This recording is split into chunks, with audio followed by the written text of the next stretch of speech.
what is bicameral mind theory? All right. So bicameral mind theory is this idea that human cognition changed fundamentally within the last few thousand years.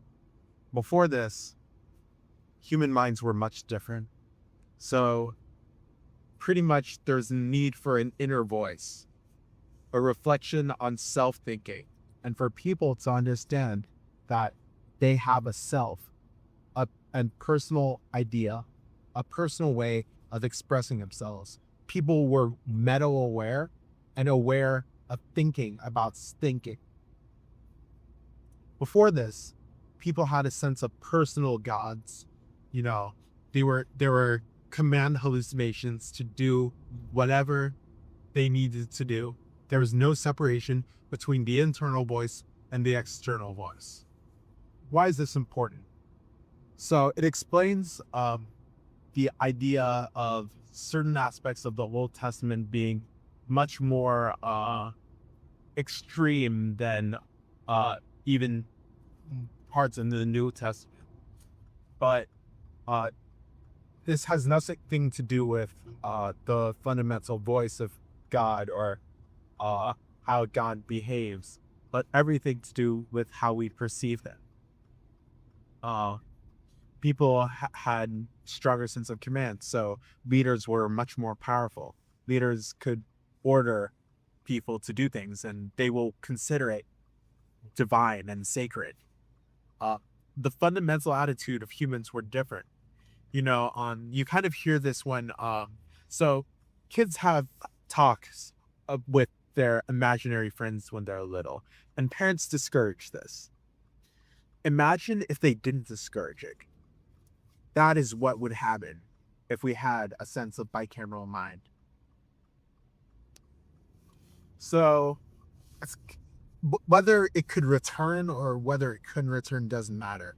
But it was just adaptive to have a sense of metacognition, which is why behavioral modernity came. Do you have any other questions? Or what else? Longer. Okay, thank you. Can you explain that to me, like if I was 5? Okay, so the book of Judges where I'm not sure if you read the book of Judges, but they talk if you've read the book of Judges extensively and read from start cover to end, you would hear about essentially the Canaanite genocide. And one of the commands was just like God saying, kill them. You no children, no woman, no or no whatever. And because they took that very seriously, well, they didn't take it seriously, so they ended up receiving so many problems.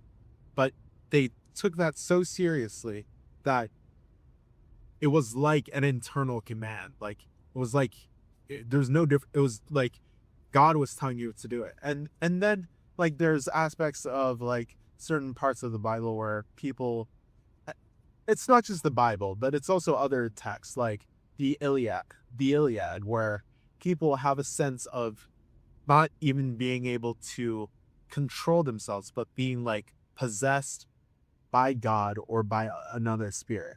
Okay. Do you have any other questions? Yeah. Like,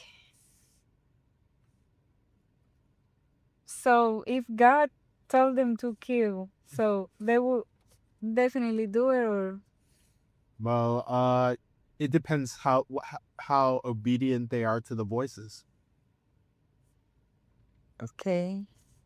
Just because you think God tells you something doesn't mean you actually do it. But No? no, it doesn't mean it. But you might regret it, or you might not regret it. But Do you know somebody that in the Bible that didn't do what God uh, said? yes. So you heard the story of Jonah. Yes. So Jonah was supposed to go tell I'm forgetting which people, but they were people who were about to be wiped out by God if they didn't obey.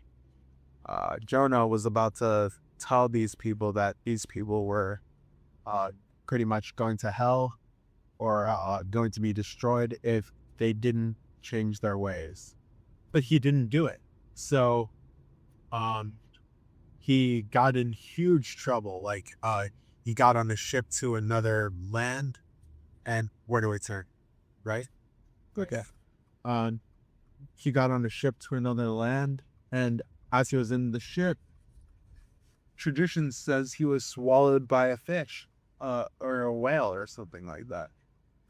And when that happened, he kind of knew he messed up, and in order to survive the destruction, he decided to be thrown out to sea.